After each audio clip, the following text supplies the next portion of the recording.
Thanks very much, Mr. Speaker. And it's an honor to follow Minister Sousa in introducing this piece of legislation. And I have to say, before I start to speak a little bit about the PRPP, just wanted to share a quick story. When I got elected, this past June, I got advice from many people. And one of the pieces of advice I got was from someone in my community who said, Yvan, never forget that you're here to represent the people of your community, the people of Etobicoke Centre, that you should be working hard to improve their quality of life now, but also into the future. And that, to me, is what this bill is about. It's about securing the quality of life of Ontarians into the future. And that's why I'm pleased to stand here in the House and give further details for the second reading of Bill 57, the Pooled Registered Pension Plans Act, 2014. Now, many of the folks watching at home may be wondering, so what exactly are pooled registered pension plans? As mentioned earlier, PRPPs are a new type of voluntary, tax-assisted individual retirement savings vehicle. As a new low-cost retirement savings vehicle that is professionally managed and portable from one workplace to another, they're intended to make it easier for employees and self-employed folks to save for retirement. PRPPs are a vehicle for the self-employed to be able to invest their retirement savings at low cost. So simply put, Mr. Speaker, PRPPs are savings plans designed to provide retirement income for individuals who pay into them. Individuals have their own individual accounts into which contributions are made. Contributions are locked in, and benefits at retirement are based on accumulated contributions and investment returns. And similar to other tax-assisted savings vehicles, such as RSPs, which many people are familiar with, individuals would not pay income tax on their PRPP contributions and investment returns until they withdraw their funds. The thing is that PRPPs differ slightly from RRSPs in a number of important respects, and I'd like to highlight what those are. So individuals' accounts are, first of all, pooled for investment purposes. That is different. Contributions are locked in until an individual reaches retirement age. Now, the third thing is legislation requires that PRPPs be provided at low cost, and administrators are held to a higher legal standard of care. And similar to registered pension plan contributions, employer PRPP contributions are tax deductible, which is a great benefit both to the employee and to the employer who is making those contributions. Those contributions are not subject to employer health tax, employer insurance premiums, the Canada Pension Plan contributions, or workers' compensation premiums. And so what this means, Mr. Speaker, is that more Ontarians who are employees or self-employed will have access to another voluntary savings vehicle. Now, after 2 years of federal, provincial, territorial collaboration in the development and design of the PRPPs, the federal government implemented PRPPs for sector under federal jurisdictions, such as employees in the banking, interprovincial transportation, and communications sectors. And the federal legislation also applies to people employed or self-employed in the Yukon, the Northwest Territories, and Nunavut. The Federal Pooled Registered Pension Plans Act, or PRPP Act, and associated regulations came into force in December of 2012. And the Federal PRPP Act enables corporations such as banks, insurance companies, to be the administrators of PRPPs and sets out rules for establishing and administering those PRPPs. So let me touch briefly, Mr. Speaker, on some of the key characteristics of the federal PRPP legislation. First of all, licensing and registration requirements. Administrators would be required to obtain a license and to register PRPPs before making them available to employers and individuals. Secondly, administrator duties. Administrators would have a fiduciary duty to plan members. Thirdly, voluntary participation by employers. Employers would choose whether to offer their employees a PRPP as a retirement savings tool. So again, this is giving options to employers to help contribute to the retirement savings of their employees.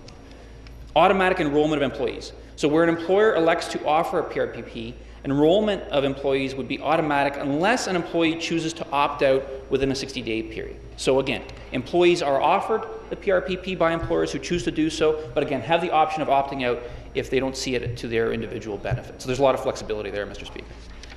Portability between workplaces. Employees would be able to transfer their PRPP assets to a new workplace PRPP, allowing them to easily consolidate their retirement savings account. So again, offering employees flexibility with their retirement savings.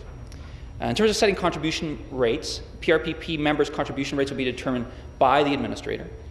Voluntary contributions by employers. So the employer would determine whether or not to contribute to the employee's PRPPs. Again, offering the employer flexibility, just as we're offering the employee flexibility. Locked-in contributions. An individual would not be able to access his or her PRPP retirement savings subject to certain prescribed exceptions until the age of 55. Low cost. PRPPs provide professional investment management at a low cost to plan members by pooling the funds of all individual accounts for investment purposes, as well as limiting the investment options provided to plan members. So again, this facilitates a low-cost plan and therefore greater return for plan members. It's easy to offer. PRPPs involve fewer administrative responsibilities for employers than a traditional pension plan. Again, keeping administration down, keeps the cost down, maximizes returns for employees and therefore retirement savings.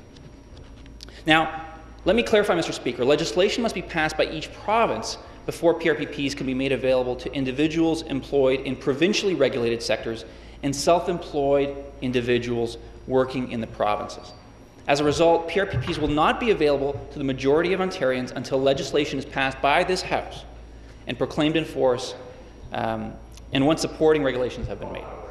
So, Mr. Speaker, the purpose of the Pooled Registered Pension Plans Act 2014 that we're speaking about today is to provide a legal framework for the establishment and administration of PRPPs in Ontario to benefit employees and benefit self-employed folks in our province. It would apply to individuals employed in provincially regulated employment, the self-employed in Ontario, as well as individuals employed in federally regulated industries in Ontario whose employers do not offer PRPPs. And as someone who has been self-employed and run my own business, Mr. Speaker, I can see this as something that would be highly beneficial to me and many folks across Ontario who don't have as many savings options for retirement as those who are employed and are offered plans by their employers. So given the desire to harmonize PRPPs across the country, the proposed legislation adopts many of the key features of the federal PRPP legislative framework that I was referring to earlier. To date, British Columbia, Alberta, Saskatchewan, and Nova Scotia have passed legislation establishing PRPP frameworks that largely mirror the federal government's model. So consistent with the approach taken by other provinces, Bill 57, which we're talking about today, largely adopts the federal framework, including the key features of the federal model that I discussed earlier. But, Mr. Speaker, this proposed legislation includes Ontario-specific features as well, where provincial law and/or processes are required to apply, or where additional provisions are required for added clarity or consistency with Ontario's minimum pension standards legislation. For example, valuation and division of a member's PRPP funds on marriage, spousal relationship breakdown would be consistent with Ontario's Family Law Act and the Pension Benefits Act, as with the definition of spouse. This is an example. So in practice, we might expect PRPPs to work as follows, and I want to walk through this because I think for a lot of folks aren't familiar with PRPPs, and I'd like to talk through just a little bit about how this might work in practice. So employers who choose to offer PRPPs to their employees would be responsible for selecting and entering into a contract with a third-party PRPP administrator, such as a bank or insurance company that's qualified to provide the service. The administrator would then be responsible for managing the PRPP investments that are being made by employers and employees, and for communicating with plan members on matters related to their PRPP. If an employer chooses to offer a PRPP, an employee would be automatically enrolled in it. But the employee, as I mentioned earlier, can choose to opt out. So again, this is offering it's a program that's flexible to employers and flexible to employees. Those who wish to participate can do so, but those who do not wish to do so do not have to do so.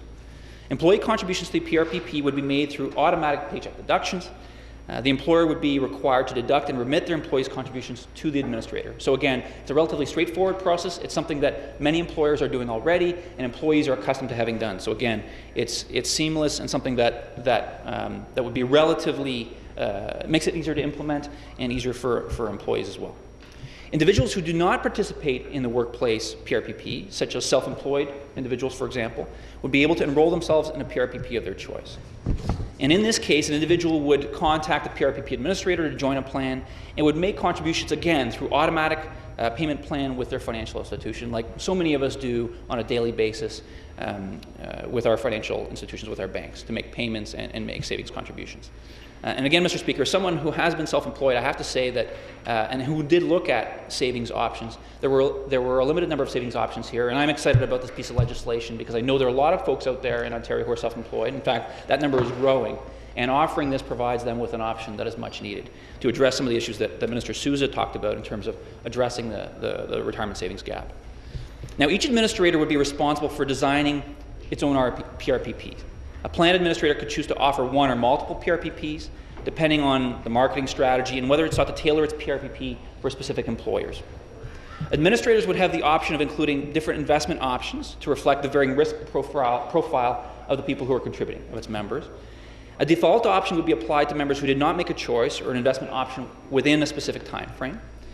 And again, this is for ease and to make sure, for ease of implementation and for the convenience of contributors. And in order to administer a PRPP, a corporation would be first required to obtain a license to operate as a PRPP administrator.